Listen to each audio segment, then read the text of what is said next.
Welcome back, everybody. Jason Lamb here with you on OpenLine this evening. Our guest here is Kelley Hess with the Tennessee Growers Association.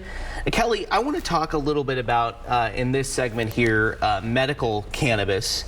Again, this is something that has been proposed by lawmakers in the past, and it just has not been successful. You talked about sort of that challenge to educate lawmakers, especially maybe new ones. What are some of those biggest misconceptions that you hear when you're, working on Capitol Hill and having conversations with a lot of these lawmakers that you're hoping to get to take a second look at something like, even medical cannabis? Yeah, I think, they're really, they're just worried about legalizing something that there's a lot of unknown in their mind. And there is. Because of the federal classification, nobody's really been able to study this in those types of studies where doctors are comfortable talking about it and recommending it. There's not a lot of that formal research out there that you see with a lot of other drugs and a lot of other things that are on the market. And so it's just a barrier of just miseducation and then just education and just and they don't. A lot of it is just genuine concern that they don't want to do something that's going to harm their constituents later. And so, and fair enough, that's definitely, I'm glad that a lot of legislators, feel that and they want to make sure they're doing everything they need to do to make the right decision. But that's our job, is to come in and, present them with the facts and present them with the right kind of policy, because there's a way to do this and there's a way not to do it. And so I think just that constant education and bringing down those barriers. Yeah. Mm-hmm. How much would it change things if there was a federal law or a federal policy change to, specifically affirmatively, endorse and approve medical use of marijuana? How much do you think that would change the game in states here where that's not the case? Yeah, well, it just depends on exactly what that medical, what that bill says. The bill, I think a federal legalization bill in D.C. right now would completely rewrite the hemp program, so that would be detrimental to our current industry. But it would answer some questions about and answer some questions in our legislators' minds about just to give them the okay, I guess, to go ahead and do something. I think that it depends on what the bill says, because Right. Words matter, and that and it just depends. But I think that it would be a good step in the right direction if we saw a good bill pass the federal government. All right. Okay, we want to get to more of your calls right now. And again, if you have a question for Kelley Hess with the Tennessee Growers Coalition, give us a call right here, 615-737-7587. That's 615-737-PLUS. And on the line right now, we have Terry. Terry, go ahead with your question for Kelley.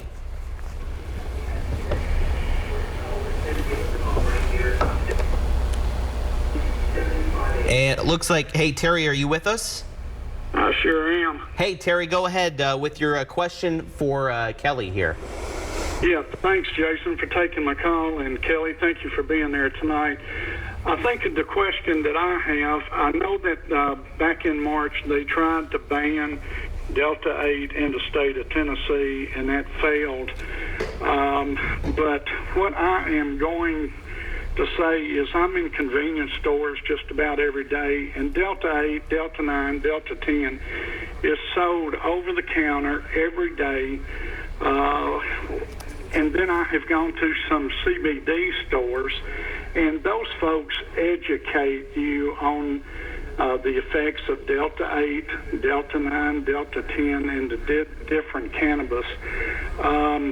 Is there a are they going to introduce a bill? I kind of heard the rumor that they might introduce a bill sometime next spring to maybe just regulate it where that it was just sold in the CBD stores. Because my personal feeling is that if you want to use these products, they should be able to get an education on what the benefits of the products are and how they will affect you. And I think the CBD stores do that. Whereas if you go into any convenience store, they just lay it up on the counter and sell it. I would like to get your comments on that, and thank you again for taking my call. All right, thank you, Terry. Just addressing what Terry had to say there. Yeah, absolutely.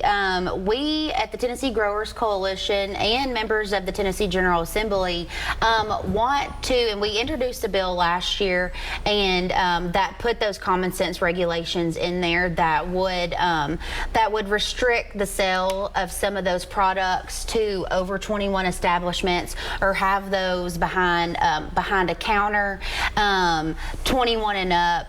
But we believe, we hope to see a really good regulation bill going into session in January that would do exactly what Mr. Terry was talking about, to put some good regulations in there, and you're right. I mean, education for the consumer is very important, because you want to make sure, what you're taking, what you're ingesting is what it says it is, and that you're not taken by surprise. And so, yes, common sense regulation would definitely help that, and we're definitely proponents of that, and hope to see a good bill next year that does that. Sonia, we're going to get to your call in just 1 second, but just following up on Terry's question, to what extent do you think that lawmakers may try to make Delta 8 illegal in Tennessee, perhaps in this next legislative session? Yeah, I think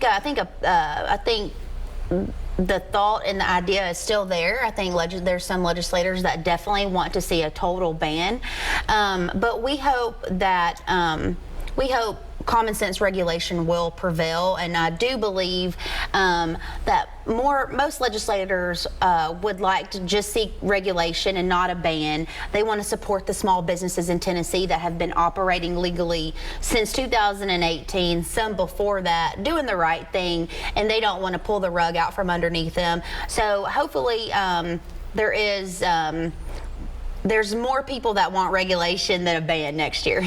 Got it. All right. Sonia, thank you for your patience here, and thank you for your call. Sonia, what is your question here for Kelley? Actually, I don't have a question. Actually, I just have a statement that during history, we have had marijuana all of our lives. We've had it freely in the 60s and the 70s. I don't understand why we are constantly putting this into our legislating, knowing that it's something that has been around, that it's helpful. It is definitely something that we all need. It's better than the man-made drugs that we currently have today. No side effects. Only side effects that you currently have makes you laugh and eat. So the legislator, our state really needs to go ahead and pass the law to let it be regulated, so we can be able to get on the taxes on it. Everything that we need for capital, it is right there if we just go ahead and legalize it. Everybody needs it. It is great for PTSD. It is a lot better than any medication that we currently have right now. That's all I have to say. And thank you for letting me talk. Absolutely, Sonia. Have a great day. Yeah, thank you. Have a good day too, Sonia. Thank you for your call. And to her point, you talked about a lot of the unknown, with a lot of legislators saying there's a lot that's unknown. I mean, this is something that has been around for decades. Other states have legalized it fully. Even more have legalized medical uses for it. And they still have some of these legislators are saying still have some concerns, even with being able to go to some of these other states or look at evidence from other states and seeing what the results are there. Yeah, I mean, it's just a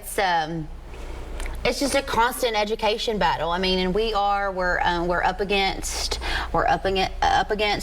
lobbyists, lobby groups that are, not for it, and they're very powerful with lots of money to spend around the General Assembly to defeat that. So it's just a constant battle of education and just making sure they know the facts. I do know a couple of years ago, before I was involved in the Tennessee Growers Coalition, I think some legislators took some field trips to Colorado and some other legal states, and so maybe that's something that we should try again. Try to do some field trips and just kind of see, just to see what's out there, and maybe take down some of those preconceived notions of what it really is. Just in your experience and time in lobbying, how beneficial are some of those kinds of hands-on experiences for lawmakers? Maybe it has to do with cannabis, maybe it doesn't, but taking them, sort of out of the Capitol building that they're so used to, and being able to show them maybe firsthand some of the benefits of anything like this. Yeah, it's usually really positive. It's usually really good experience. We've taken some legislators out to some indoor hemp grows and some manufacturing facilities, and it really does opens their eyes a little bit more to what it actually is, what it actually looks like. It's not scary. These kitchens are clean, and food grade kitchens and things like that. So it definitely helps. And then sometimes it doesn't. It just really depends on the legislator, and what their end goal is, and what they're trying to, and what their agenda is. So a lot of this legislation we've been talking about, some of the ideas that have been introduced in the state legislature have not been passed. One of the pieces of legislation that has been passed, it was passed this last legislative session, is the hot oil bill. That's what it's called, passed, and it's been signed into law. When I first came across this term just tonight, I didn't really know what exactly that was. Explain what the hot oil bill and now the law does. Yeah, so the hot oil law, so when you process hemp from a plant to get it into your oil or your gummy or any of the products that you see on the market today, you have to concentrate that plant, and it goes above the 0.3% THC, which then it's federally illegal.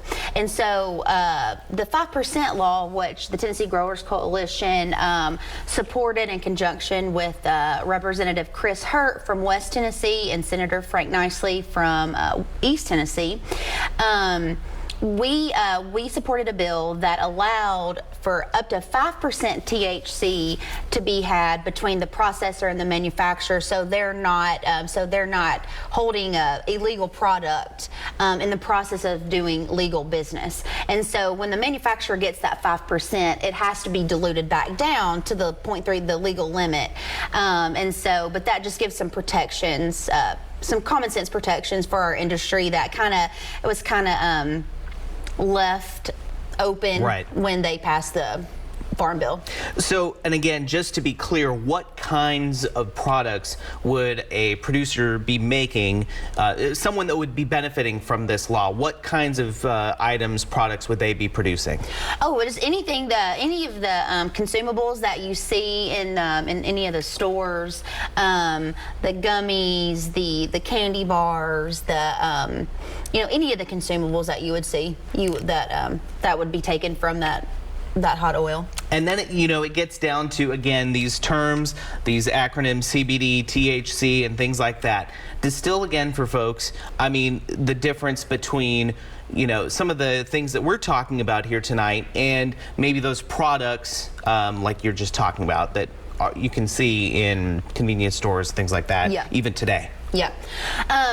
If you're interested in trying any of these products or going and purchasing any of these, I would just make sure to educate yourself and to make sure that make sure that you're getting it from a trusted source, that you have the availability to answer, ask any questions that you might have, to make sure that product has been properly tested and has a proper tracking. All of those things are not legal. I mean, they're not. We don't have to do that by law. But a lot of the good actors in the state are already doing those things. So just, but with the CBD, Delta 8, Delta 9, because there is legal Delta 9 in the state. It just has to be 0.3% or less.